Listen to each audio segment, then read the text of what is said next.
मी नामदेवराव अहिरे, भारतीय विकास संघ NGO चा संस्थापक आणि अध्यक्ष।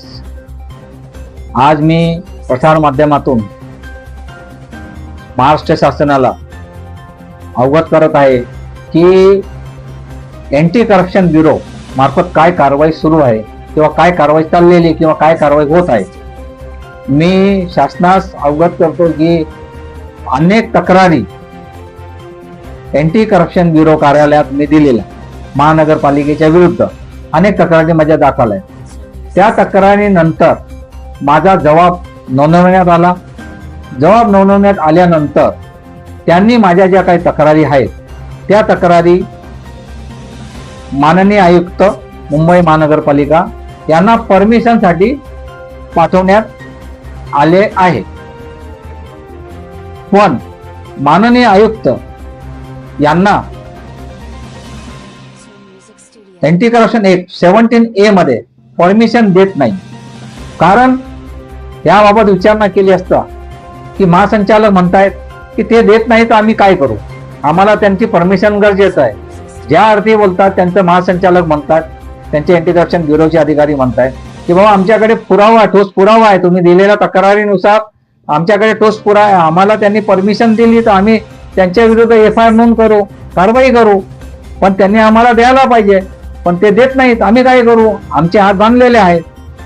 तर माझा हा प्रश्न आहे की ज्या वेळेस माननीय संचालक मार्फत पत्रव्यवहार होतो, माननीय आयुक्त यांना सांगितलं, पत्राने मार्फत कळवलं जातं की बाबा नामदेवराव अहिरे यांच्या तक्रारीमध्ये तथ्य आढळून आलेलं आहे, आम्हाला त्याचा चौकशी कामी तुम्ही परमिशन द्या। पण माननीय आयुक्त त्यांना परमिशन आजपर्यंत दिलेली नाही।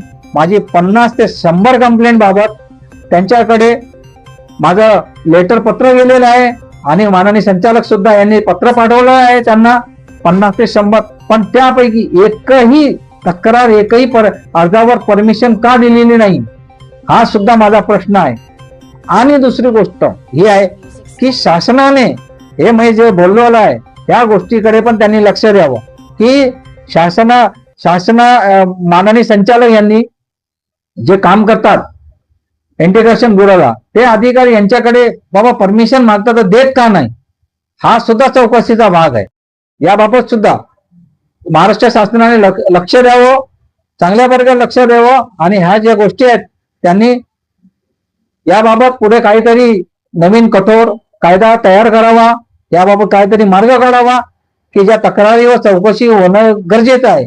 कारण की आम्ही ज्या तक्रारी यांना खाली करतो कमिशनरला, त्यांना सांगतो, ते तर करत नाही, पण आम्ही जेव्हा एंटी करप्शनला तक्रारी करतो तेही स्टेटमेंट घेऊन चौकशीसाठी यांना पत्र देत, त्यामार्फत पण भ्रष्टाचाराची चौकशी होत नाही। जेव्हा भ्रष्टाचाराची चौकशी होत नाही आहे तर भ्रष्टाचार तर वाढणारच आहे, त्या गोष्टीला आळा कुठे बसणार। चौकशी झाली तर संबंधित जे अधिकारी आहे ते घाबरणार, पुढचे जे अधिकारी ते भ्रष्टाचार करणार नाही, पण चौकशी होत नाही त्याच्यामुळे महानगरपालिकेचे अधिकारी ते बिनधास्त आहे, त्यांना मनमोकळं रान मिळालेलं आहे।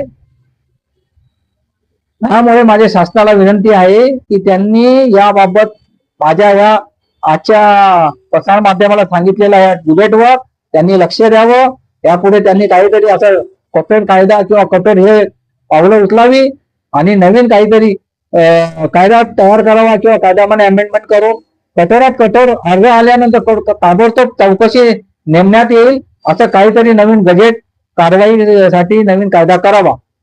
धन्यवाद, नमस्कार।